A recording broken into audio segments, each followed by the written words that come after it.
Friday night. We just came in here, got camp set up. When we got to the trailhead, there was actually nobody else there. One of the nearby trailheads had about 6 or 7 vehicles, a couple horse trailers. On our way up, we did get passed by a couple horses, but so far it's been the only hunter pressure we've seen. Muzzleloader season opens tomorrow. Check this out.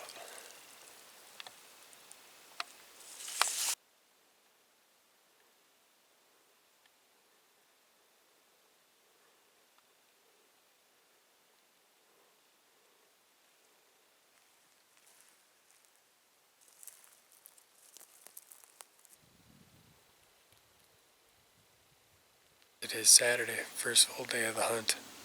It started off pretty slow so far. The weather seems like it's alright. But even though today was the opening of muzzleloader, haven't heard a single shot all day. On top of that, no bugling yet.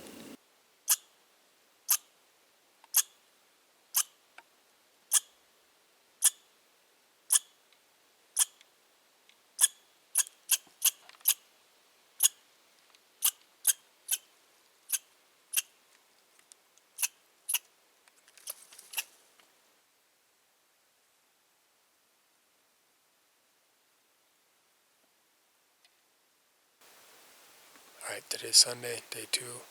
Yesterday, me and the rest of the group spent most of our time between 8,800 and 9,600 feet elevation. I've seen several mule deer already, and an elk sign, but no elk, no bugles.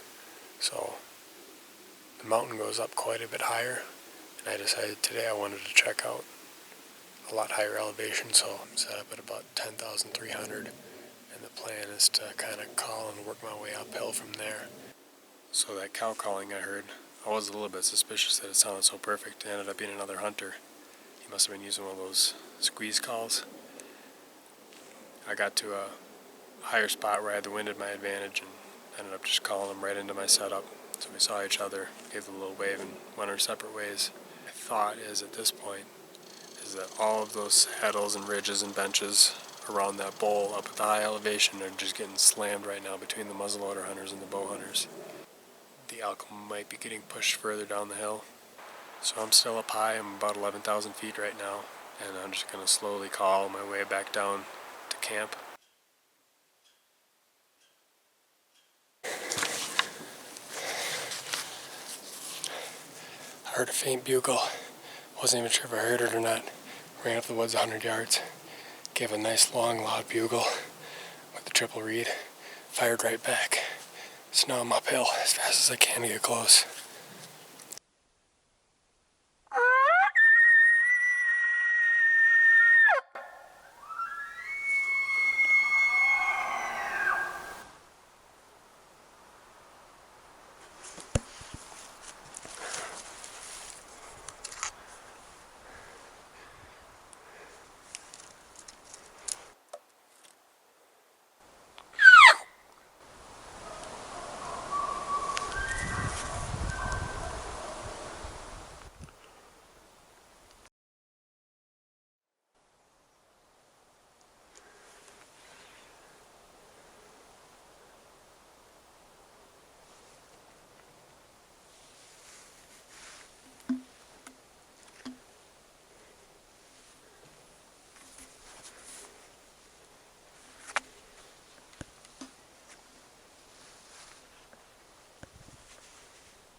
After day 1, I was getting pretty frustrated because nobody heard a bugle. Perfect weather.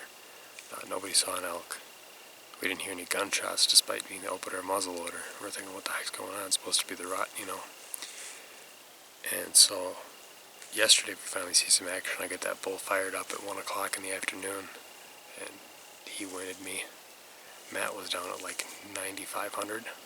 In the morning he sat on the edge of a meadow, and he had a bull elk 6x6 work his way up past him. No shot. And so in the afternoon he sat back up there again, and right at like 6 o'clock in the afternoon that bull did the exact opposite thing, came right down that meadow and gave him like a 50-yard shot. There was a little bit of brush in the way. It sounded like couldn't get him to stop, but anyway, I took the shot with that open-sighted muzzleloader and couldn't find any blood. So this morning he's checking again just to make sure, but I just had my first opportunity of the day. It's only 6:30 in the morning.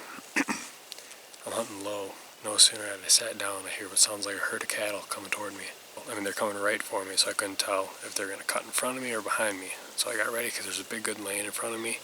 Drew back, waited for them, and then they ended up veering behind me, which meant they're upwind, which is good, but I had to let down, spin around, get to the other side of the cluster of pines, drew back again, and they must have passed 40 yards behind me. It looked like 3 cows led by a bull, and it looked like there was another bull in the back.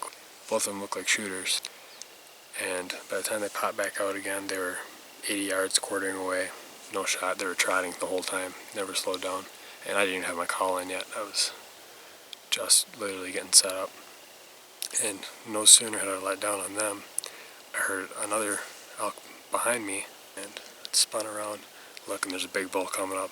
He's going to come underneath me. He's probably a 5x5, 6x6 big bull, and I have a lane in front of me, so I drew back, and he's below me, so the wind's blowing down with the morning thermals, and he was trotting, and then he just stopped on a dime. So he must have caught my scent, I'm thinking, and he spun back around. Swung my bow over, had my pin on his vitals. I couldn't range him, but I'm guessing he was about 60 yards, but he was quartering really hard away, and I just didn't want to take that shot. So I let back down, waited for him to move, and instead of coming back up and going into the lane again, he ended up going back down where he came from.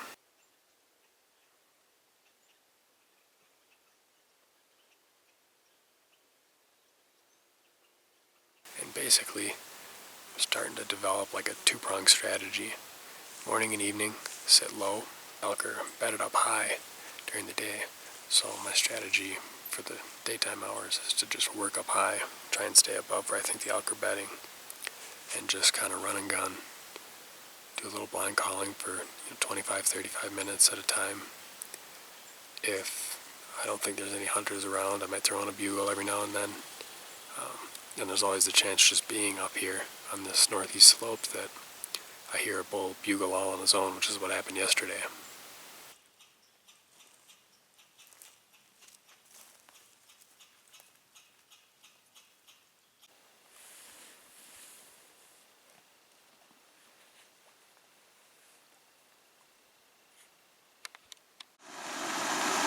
So check this out. I'm inside my tent right now, and I went with a floorless shelter this year. You can hear that it's raining, and I'm actually able to now cook inside my tent. It's raining outside.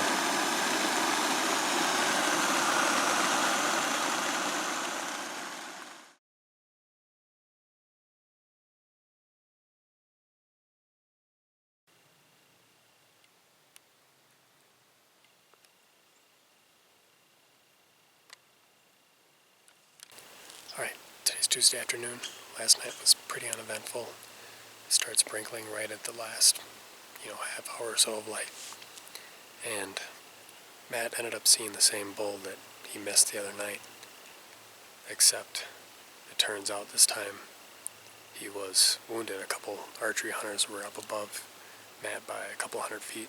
They talked to us in camp today. They stuck an arrow into him at 50 yards, and it started raining, so they didn't have any blood or anything, so they went back to check for that. Right now we're trying to capitalize on this pattern that we have going, which is the bedding to feeding pattern. And so I just picked this exact location because I can cover a couple trails coming across the creek, and I got some good back cover with this brush and a couple aspen trees.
So that cow last night, she pretty much did exactly what I thought an elk would do.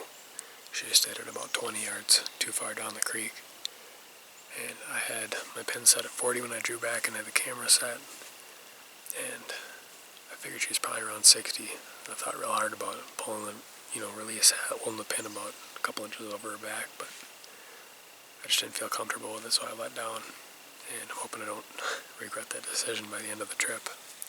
I sat down in the same area this morning. A couple other hunters ended up working their way right through where I was set up. And it turns out they have their base camp set up. They just put it in yesterday. They put it in right at 10,000 feet along that travel corridor that we've been hunting.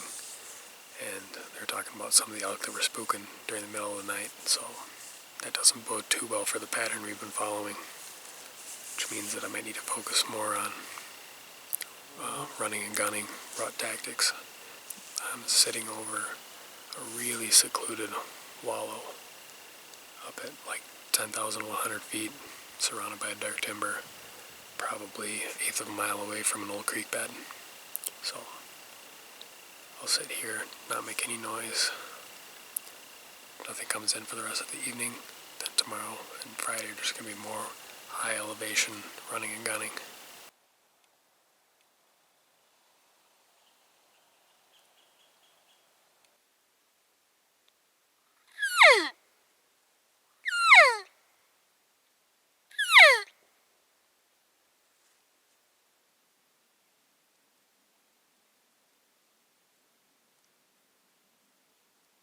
Today's the last full day that we have to hunt, and I decided that I'm going to go all in.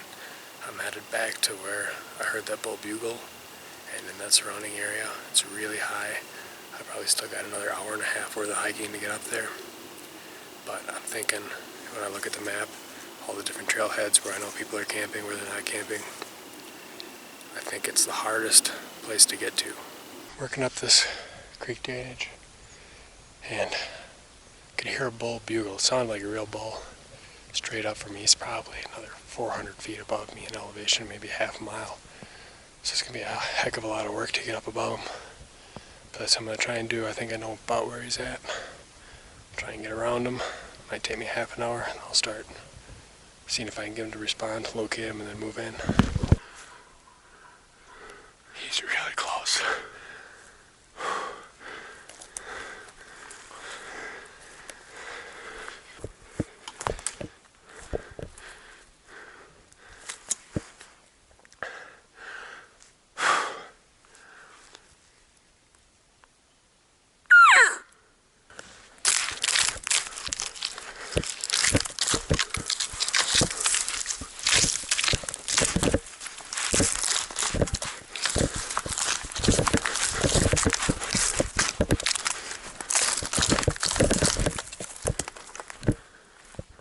Consider that one a lost cause.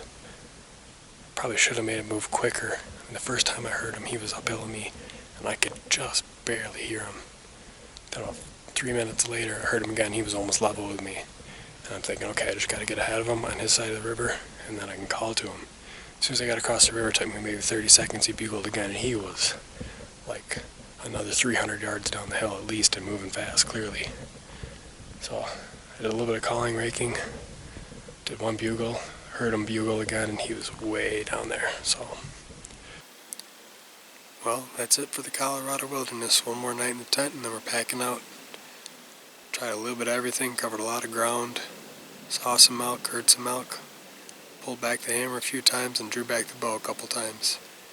We had our opportunities. Nobody said it'd be easy. I'm uploading a full gear list review from this hunt, what I liked, what I didn't like, what I would change for next time. So make sure to check that out, and be sure to click like and subscribe.